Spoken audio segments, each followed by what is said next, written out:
Hai, Assalamualaikum warahmatullahi wabarakatuh. Baik, bertemu lagi kita dalam kelas Bahasa Melayu bersama Muallimah Sarah. Hari ini kita akan belajar bagaimana cara untuk menulis karangan berbentuk laporan. Karangan jenis laporan merupakan karangan yang ditulis berdasarkan sesuatu peristiwa atau hal yang telah berlaku seperti aktiviti ataupun program persatuan, lawatan, kempen, pameran, hari penyampaian hadiah dan sebagainya. Laporan biasanya ditulis oleh seseorang yang memegang jawatan penting dalam persatuan seperti pengerusi, setiausaha, bendahari dan ketua pasukan. Bahasa yang digunakan untuk menulis laporan mestilah mudah, tepat, padat dan juga tidak berbelit-belit. Bagaimanakah bentuk karangan laporan? Jom kita lihat. Baik murid-murid, inilah karangan berbentuk laporan. Pernahkah kamu melihatnya? Baik, hari ini kita akan belajar bagaimana cara untuk menulis laporan seperti ini. Terdapat 9 langkah mudah cara untuk kita menulis karangan laporan. Yang pertama, mestilah ada tajuk. Setiap perkataan pada tajuk mestilah ditulis dengan huruf awalnya huruf besar, kecuali kata sendi. Kemudian kita perlulah menggariskan tajuk tersebut. Kemudian diikuti dengan perenggan pertama iaitu pendahuluan. Dan diikuti pula dengan isi 1 ataupun idea 1.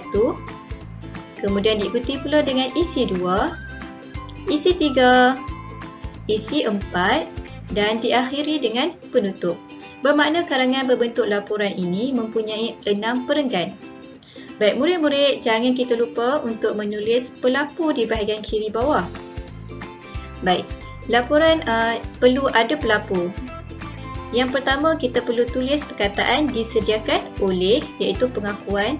Kemudian diikuti pula dengan tanda tangan dan nama pelapur.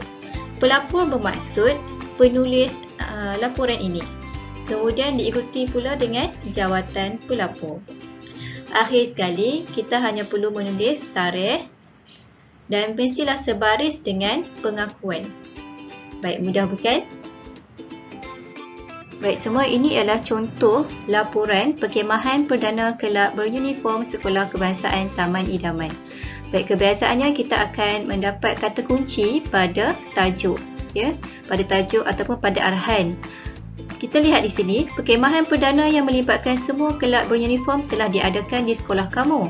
Sebagai setiausaha, kamu diminta untuk menulis laporan tentang perkhemahan tersebut.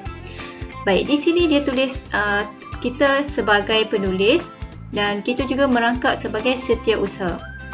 Jadi, seandainya kita telah menukar tajuk yang diberi kepada bendahari ataupun ketua persatuan, kita akan kehilangan markah. Baik, di sini terdapat satu lagi contoh laporan. Tetapi jika kita lihat pada soalan yang diberikan, hanya tertulis perkataan unit beruniform yang kamu sertai telah mengadakan satu perkhemahan. Tulis laporan mengenai perkhemahan tersebut. Baik, seandainya arahan yang diberi sebegini, kamu boleh memilih untuk memegang jawatan apapun. Baik, ini terdapat lagi laporan tentang lawatan sambil belajar ke Kompleks Kraft Kuala Lumpur. Baik. Sekarang mari kita cuba buat laporan. Sediakan alat tulis dan buku tulis penulisan. Baik, soalan kita pada hari ini berkenaan Hari Guru. Sebagai setiausaha persatuan pengawas, kamu dikehendaki untuk menyediakan laporan tentang sambutan Hari Guru di sekolah kamu. Lengkapkan laporan tersebut. Baik semua, di sini di dalam arahan dia sudah nyatakan bahawa persatuan yang terlibat ialah persatuan pengawas. Kemudian pelapurnya ialah setiausaha. Jadi sepatutnya bila kita dapat soalan begini, kita boleh gariskan terus kata kuncinya ataupun kita highlight begini. Okey, baik. Baik, kita teruskan dengan step yang pertama ataupun langkah yang pertama iaitu menghasilkan tajuk berdasarkan soalan yang diberikan. Laporan sambutan Hari Guru Sekolah Kebangsaan Taman Kulim. Baik murid-murid, seandainya di dalam arahan tidak dinyatakan sekolah mana, bermaksud kamu boleh mereka sendiri nama sekolah terbabit. Kemudian kita akan teruskan dengan sebelum itu saya ingin tegaskan untuk menulis tajuk mestilah ditulis dengan setiap perkataan ini bermula dengan huruf besar kecuali kata sendi. Kemudian mestilah gariskan tajuk ini. Baik, sekarang kita pergi ke step yang seterusnya, iaitu menghasilkan pendahuluan. Pada 16 Mei 2021 yang lalu, sambutan Hari Guru telah diadakan di Sekolah Kebangsaan Taman Kulim. Sambutan tersebut diadakan di Dewan Siti Khadijah.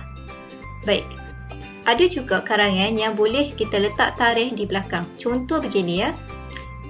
Sekolah Kebangsaan Taman Kulim telah mengadakan sambutan Hari Guru pada 16 Mei 2021 yang lalu. Baik, jadi kita boleh sesuaikan ayat itu dengan cita rasa kita sendiri. Baik, sekarang kita akan menghasilkan isi yang pertama, iaitu perenggan yang kedua. Baik, di sini saya sengaja mengosongkan tempat kosong supaya para murid boleh memasukkan jawapan sendiri. Baik, telah berkumpul di Dewan Siti Khadijah pada pukul berapa? Baik, siapa yang telah berkumpul di Dewan? Baik, bila kita menyambut Hari Guru, siapakah yang akan terlibat? Kebiasaannya yang terlibat ialah mestilah guru dan juga para murid. Jadi, para murid bolehlah menghasilkan jawapan sendiri di tempat kosong ini. Contoh, para guru dan murid telah berkumpul di Dewan Siti Khadijah pada pukul berapa? Pada pukul 8 pagi. Majlis dimulakan dengan nyanyian lagu negaraku, lagu negeri dan lagu sekolah. Baik, sekarang itu contoh ya.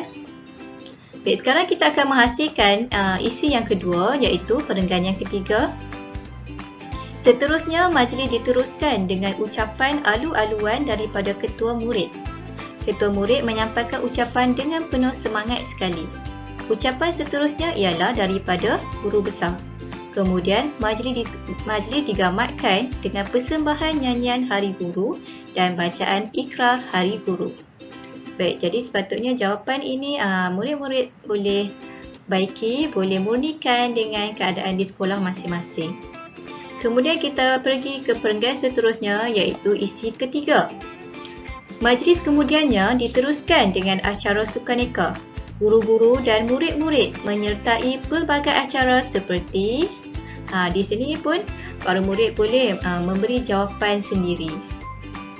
Contoh di sini saya beri menyertai pelbagai acara seperti acara tarik tali, acara bawa bola dan sudu, acara menganyam ketupat. Pelbagailah acara padang yang kita boleh buat sebab ini sukaneka dan sebagainya. Suasana begitu meriah sekali. Kemudian para murid turut menyertai pertandingan mewarna, pertandingan melukis poster dan pertandingan mencipta kad Hari Guru. Pertandingan-pertandingan ini pun kita boleh pelbagaikan. Kita boleh mereka sendiri. Baik, sekarang kita sudah pergi ke isi yang keempat. Kemudian para murid dan guru berkumpul semula di Dewan untuk menyaksikan persembahan pentas dan acara penyampaian hadiah. Majlis sambutan Hari Guru berakhir pada pukul contoh 12.30 hari. Alhamdulillah, kita sudah pun tiba kepada bahagian penutup. Sambutan Hari Guru Sekolah Kebangsaan Taman Kulim berlangsung dengan jayanya. Hal ini demikian kerana sambutan itu mendapat kerjasama yang baik dari semua guru dan murid. Daripada semua guru dan murid. Baik, untuk bahagian penutup ini, para murid digalakkan, disarankan untuk menulis apa yang secara umumnya apa yang telah berlaku pada program tersebut, sama ada program itu berjalan dengan baik ataupun tidak. Kemudian kita juga boleh masukkan perasaan-perasaan kita ataupun harapan. Kita boleh juga letakkan seperti para murid dan guru berasa begitu seronok pun boleh juga. Sekarang kita akan pergi ke bahagian seterusnya, iaitu bahagian pelapor. Ini wajib ada untuk menghasilkan laporan. Jika tak ada bahagian ni, karangan kamu akan kehilangan markah. Baik, kita perlulah tulis perkataan laporan disediakan oleh tanda tangan, kemudian ada nama dan yang ditulis dengan huruf besar dalam kurungan, kemudian apakah jawatan yang disandang oleh kamu ataupun disandang oleh penulis. Kemudian letakkan nama sekolah. Okey, Setiausaha Persatuan apa? Contoh untuk karangan ini, Setiausaha Persatuan Pengawas Sekolah Kebangsaan Taman Kulit. Okey, begitu sahaja. Kemudian jangan dilupa, kita perlulah meletakkan tarikh. Tarikh ini mestilah sebaris dengan laporan disediakan oleh. Mestilah sebaris. Baik, itu sahaja karangan berbentuk laporan. Senang kan? Baik, sebagai latihan pengukuhan, kamu perlulah menjawab latihan di dalam buku Mesra Digital Bahasa Melayu Praktis UPSR 3 dari muka surat 33 hingga 36. Selamat menjawab. Baik, semoga bermanfaat. Assalamualaikum warahmatullahi wabarakatuh.